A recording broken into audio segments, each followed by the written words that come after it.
El Evangelio según Lucas comienza con una explicación y un misterio.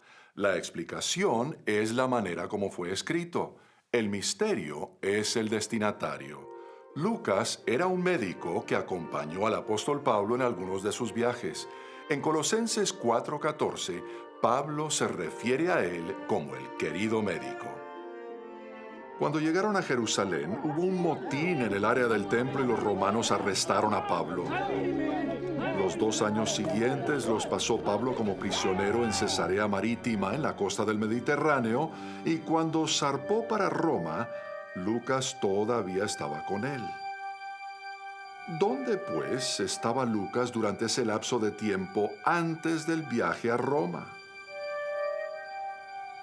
Es muy probable que Lucas haya aprovechado esa estadía de 2 años en Judea para investigar y documentar parte de lo que posteriormente aparecería en su Evangelio. En el capítulo 1, versículos 1 al 4, el médico nos dice precisamente cómo está escribiendo y por qué. Muchos han intentado hacer un relato de las cosas que se han cumplido entre nosotros, tal y como nos las transmitieron los que desde el principio fueron testigos presenciales y servidores de la palabra. Por lo tanto, yo también, excelentísimo Teófilo, habiendo investigado todo esto con esmero desde su origen, he decidido escribírtelo ordenadamente para que llegues a tener plena seguridad de lo que te enseñaron. ¿Quién era Teófilo? Ese es el misterio. Lucas lo llama excelentísimo Teófilo, dando a entender que era un hombre de cierta importancia, pero aún no sabemos quién era. Es obvio que él tenía algún conocimiento sobre Jesús, pero Lucas creía que necesitaba saber mucho más para que Teófilo llegara a tener plena seguridad de lo que le enseñaron. Muchos somos como Teófilo, de modo que Lucas estaba escribiendo también para todos nosotros. Cuando abrimos el Evangelio según Lucas, nos damos cuenta enseguida de cómo contextualiza el relato de la vida de Jesús con la historia universal al nombrar a los principales políticos y religiosos de la época. En el capítulo 2 menciona a Augusto César, el primero de los emperadores romanos. Conocemos su aspecto físico y la historia antigua nos da a conocer bastante acerca de su vida. El gobernar un imperio tan grande y diverso exigía que Augusto y el Senado en Roma tuvieran datos fidedignos de la población. Por eso Lucas 2, versículo 1 dice, por aquellos días Augusto César decretó que se levantara un censo en todo el imperio romano. José y María hicieron el viaje desde Nazaret hasta Belén, la aldea natal de José. Les debió haber tomado unos 5 días para llegar. Y mientras estaban allí, se le cumplió el tiempo a María, así que dio a luz a su hijo primogénito. Lo envolvió en pañales y lo acostó en un pesebre. Abra Lucas capítulo 3 y verá que la historia salta unos 30 años. De nuevo Lucas se esmera en contextualizarla históricamente, mencionando los líderes políticos de la época.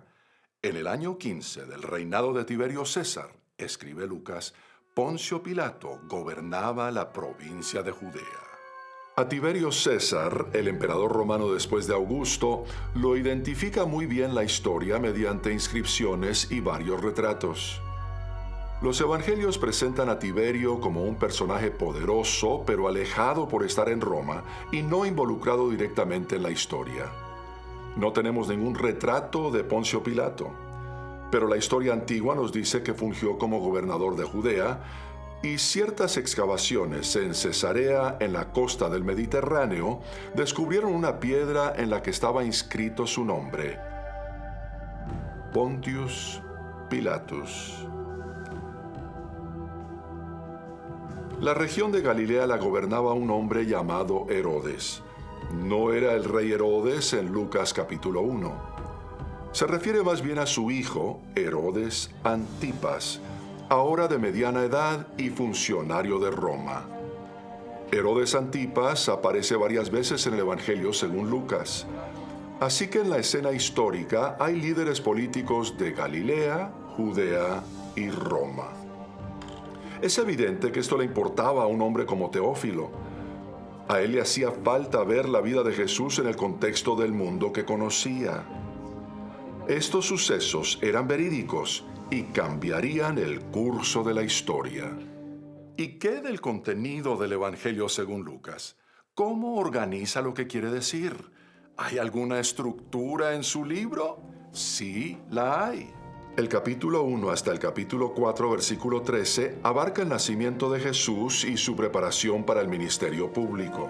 Los capítulos 4 al 9 describen su enseñanza y ministerio de sanidad en la región de Galilea. Los milagros de sanidad se destacan prominentemente en Lucas.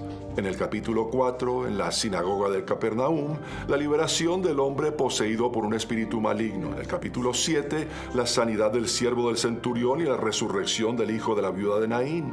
En el capítulo 8, la sanidad de la mujer que hacía 12 años padecía de hemorragias y la resurrección de la hija de 12 años de Jairo, un jefe de la sinagoga en Capernaum. Al igual que Mateo y Marcos, Lucas relata el punto de inflexión en Cesarea de Filipo. Se encuentra en el capítulo 9. Jesús hace la pregunta, ¿y ustedes quién dicen que soy yo? Y Pedro responde, el Cristo de Dios. Los capítulos 9 al 19 relatan el recorrido que hace Jesús a Jerusalén.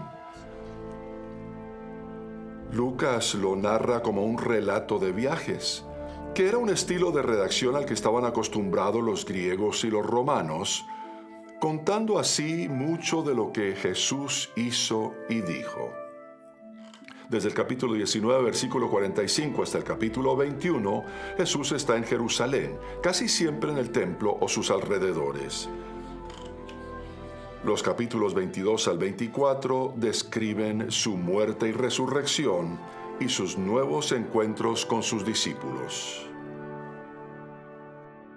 Cuando abrimos el Evangelio según Lucas y emprendemos la lectura del libro, nos vamos dando cuenta de que hay algunas cosas que él considera muy importantes. La predicación de las buenas nuevas, la salvación y la sanidad, el Espíritu Santo, el interés en los pobres y la importancia que tienen las mujeres en la obra de Dios. En esa sociedad, a las mujeres con frecuencia se les trataba como personas de segunda clase, pero en Lucas, desde el nacimiento de Jesús hasta el sepulcro vacío, las mujeres constituyen el eje de los acontecimientos. Lucas también resalta el tema de la oración. Para Jesús la oración era de vital importancia.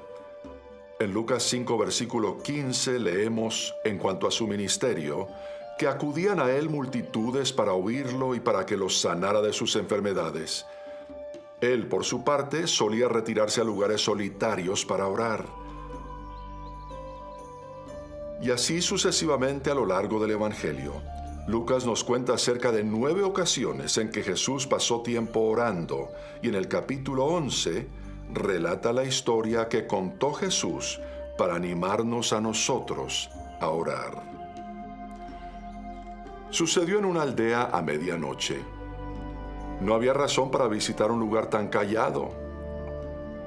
Pero esta noche había una visita y nadie la esperaba. Era un amigo. Le llegó de sorpresa a la familia de la aldea. La llegada de un amigo siempre era algo especial, y llegar tan tarde sin percances era motivo de gratitud a Dios. La tradición de la hospitalidad exigía que se tratara las visitas con mucho respeto. Aunque fuera medianoche, la bienvenida que se les daba era cuestión de honor no solo para la familia, sino también para toda la aldea. Había que ofrecerles algo de comer y de beber, pero a esta hora eso era problemático. El alimento básico era el pan, y cada mañana la familia cocía el pan que iba a comer ese día y nada más. Después de la cena se acababa. En una comunidad pequeña como esta, todo el mundo conocía los asuntos de los demás y el anfitrión sabía muy bien dónde era posible que encontrara pan. Pero si bien era honorable darles de comer a invitados inesperados, era muy inconveniente y había que decirles por qué a los vecinos a quienes se despertara a medianoche.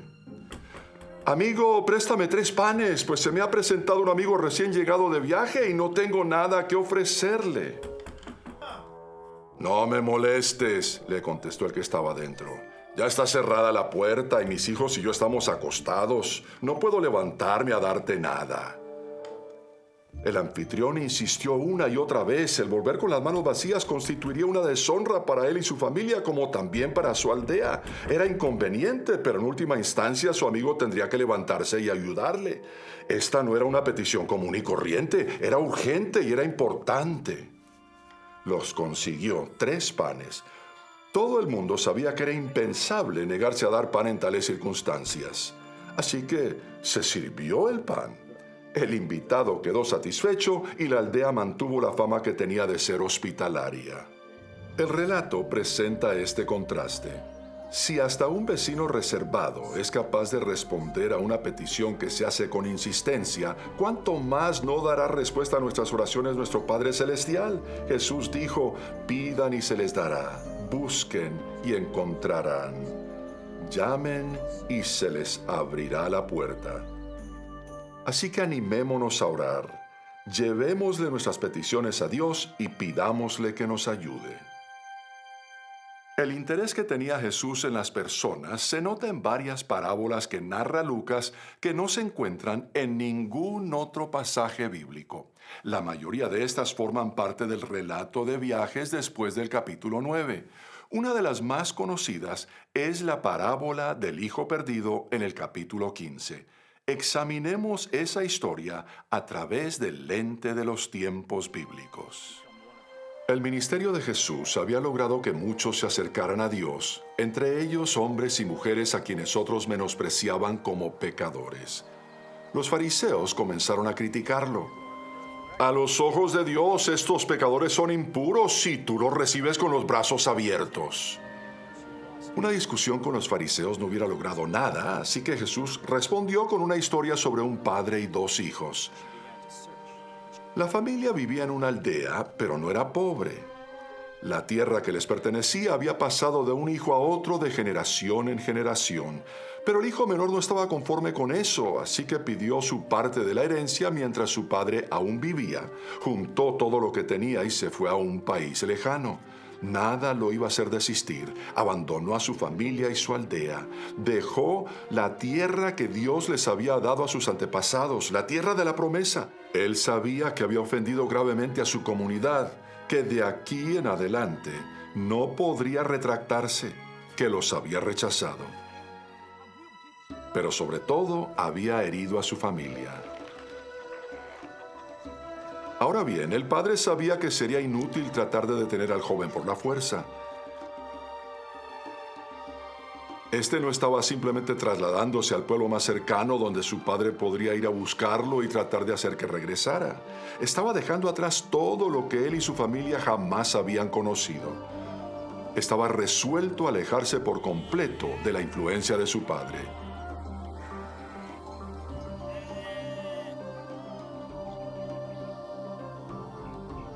El viaje que tenía por delante le iba a llevar algún tiempo. Viajó por varios días hasta dejar muy atrás su tierra y sus raíces. Por delante estaba un nuevo país en el que todo había de ser diferente. Eso era lo que deseaba.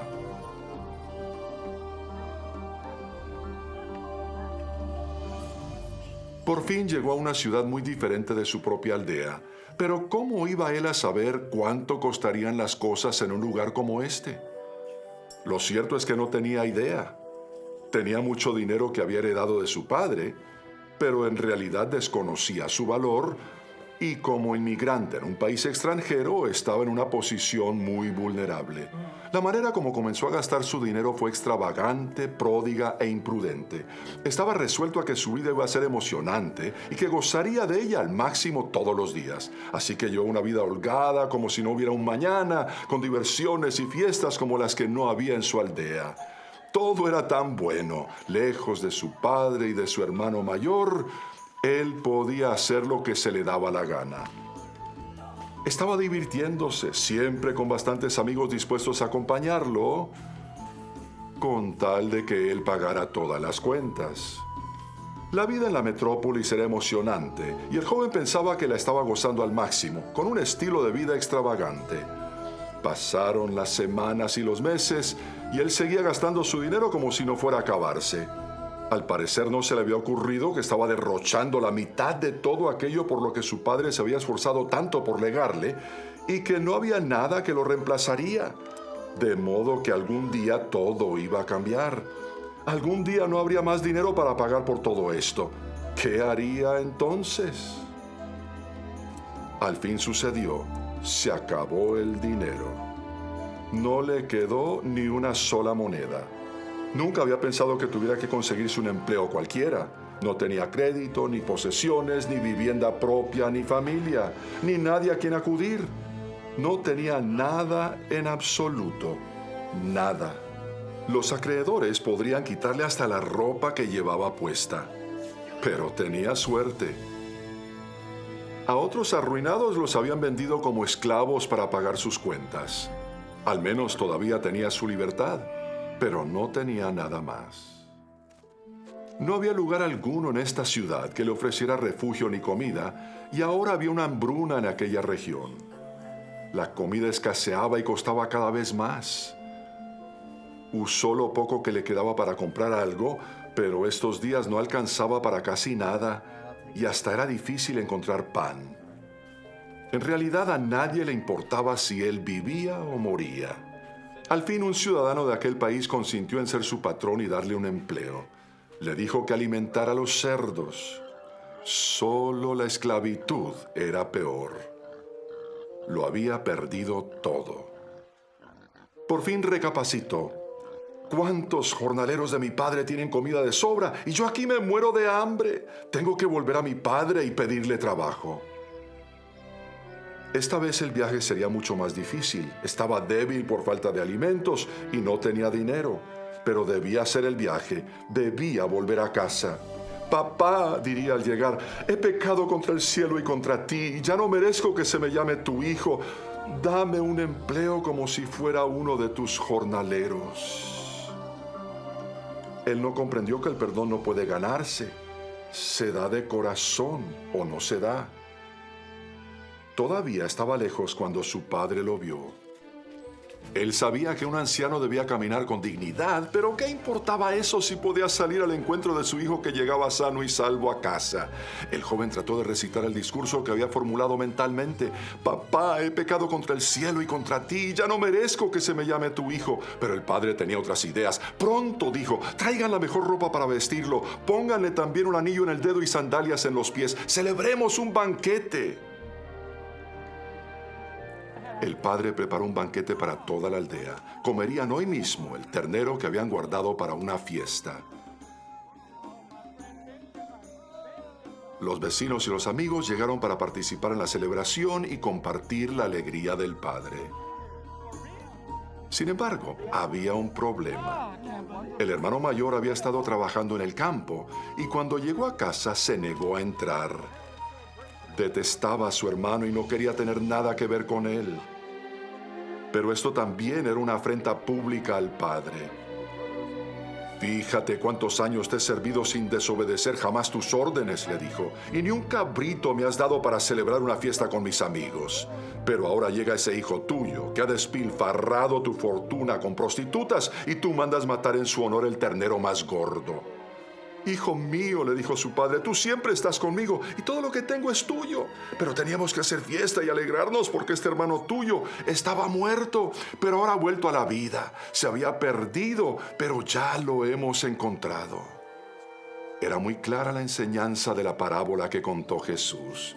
No tenían razón los fariseos al criticar el amor que Jesús mostraba a los pecadores. Uno de esos pecadores a quienes recibió Jesús de camino a Jerusalén era un hombre llamado Zaqueo. Lucas 19, versículo 2, dice que Zaqueo era jefe de los recaudadores de impuestos y era muy rico. Todo el sistema de recaudación de impuestos para el que trabajaba era corrupto y sus riquezas se debían a su colaboración con los romanos. Zaqueo era el encargado de cobrar los peajes de los que transportaban mercancía a través de Jericó, donde la ruta comercial cruzaba el río Jordán al entrar en Judea. Como recaudador de impuestos, Zaqueo conocía a la perfección los movimientos de las personas que pasaban por la ciudad. Y había oído hablar acerca de Jesús. Sabía que Jesús era un maestro religioso y hacedor de milagros, y quería verlo, tal vez para satisfacer su curiosidad. Pero tenía mala fama debido a su trabajo para los romanos. Así que Zaqueo se ingenió otra manera de ver a este hombre llamado Jesús.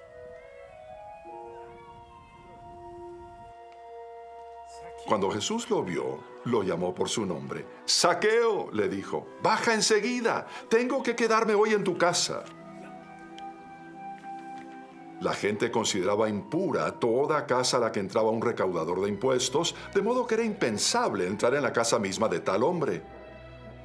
Pero al margen de la vida que había llevado Zaqueo, fue extraordinario lo que le dijo a Jesús que estaba dispuesto a hacer. «Mira, Señor, ahora mismo voy a dar a los pobres la mitad de mis bienes, y si en algo he defraudado a alguien, le devolveré 4 veces la cantidad que sea». Jesús se alegró mucho.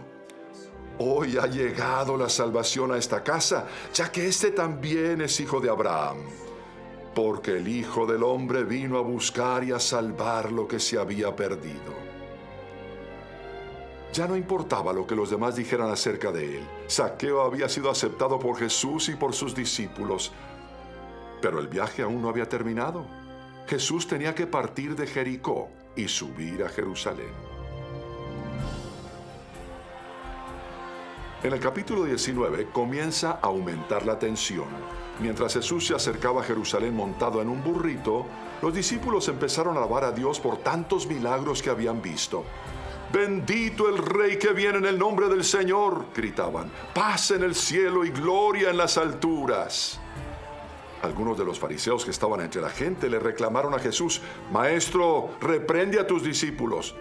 Pero él respondió: «Les aseguro que si ellos se callan, gritarán las piedras». Unos días después, los jefes de los sacerdotes arrestaron a Jesús y lo llevaron al gobernador romano Poncio Pilato. «Él afirma que es el Cristo», dijeron. «Con sus enseñanzas agita al pueblo por toda Judea. Comenzó en Galilea y ha llegado hasta aquí». Al oír esto, Pilato preguntó si el hombre era Galileo. Galilea pertenecía a la jurisdicción de Herodes Antipas, así que Pilato encontró una salida: enviar a Jesús a Herodes para que compareciera más bien ante él. Como era la fiesta judía de la Pascua, también Herodes Antipas estaba de visita en la ciudad de Jerusalén y podría atender al asunto de inmediato. Solo Lucas narra esta parte de la historia en el capítulo 22. Hacía tiempo que Herodes quería ver a Jesús y ahora por fin tenía la oportunidad. Pero la situación era difícil. Los jefes de los sacerdotes en Jerusalén querían condenar a muerte a Jesús, mientras que muchos del pueblo de Galilea lo consideraban un héroe. Pudiera ser muy mal visto matarlo como exigían los sacerdotes, pero Herodes tenía que tomar alguna medida. Tal vez lo mejor fuera tratarlo como una broma, pedirle que hiciera un milagro, un truco de magia, una demostración de poderes sobrenaturales. Los jefes de los sacerdotes lo acusaron con vehemencia. «Fomenta la rebelión en Galilea afirmando ser el rey de los judíos». ¿Acaso no tenía nada que decir en su propia defensa? ¿De veras quería morir? Jesús no contestó nada. Herodes mandó que le pusieran un manto lujoso. Tenía mantos viejos de sobra. Y si Cristo realmente era el rey de los judíos, entonces más valía que así pareciera. Poncio Pilato lo había halagado enviándole a Jesús. Ahora él a su vez sería generoso y astuto, mandándoselo de vuelta a Pilato. Una vez más, Jesús estaba en manos de los romanos. Pilato dictó la sentencia de muerte. que Jesús fuera crucificado. Lucas 23, versículo 32. También llevaban con él a otros dos, ambos criminales, para ser ejecutados. Uno de los criminales allí colgados empezó a insultarlo. ¿No eres tú el Cristo? Sálvate a ti mismo y a nosotros. Pero el otro criminal lo reprendió. ¿Ni siquiera temor de Dios tienes? Luego dijo, Jesús, acuérdate de mí cuando vengas en tu reino. Te aseguro que hoy estarás conmigo en el paraíso, le contestó Jesús. Lucas describe la muerte de Jesús y su sepultura en un sepulcro cavado en la roca. El domingo por la mañana, cuando varias de las mujeres que seguían a Jesús fueron al sepulcro, lo encontraron vacío y de repente se les aparecieron dos ángeles que les aseguraron que Jesús había resucitado. En Lucas 24, versículo 36, los discípulos de Jesús estaban en Jerusalén hablando acerca de todo esto cuando él mismo se puso en medio de ellos. «Paz a ustedes», les dijo. Aterrorizados, creyeron que veían a un espíritu. «Tóquenme y vean», les dijo. «Un espíritu no tiene carne ni huesos como ven los que tengo yo. ¿Tienen aquí algo de comer?» Le dieron un pedazo de pescado asado, así que lo tomó y se lo comió delante de ellos. «Ustedes son testigos de estas cosas», dijo Jesús. «Ahora voy a enviarles lo que ha prometido mi Padre, pero ustedes quédense en la ciudad hasta que sean revestidos del poder de lo alto». Le animo a que lea ahora mismo el Evangelio según Lucas de principio a fin. Creo que le gustará.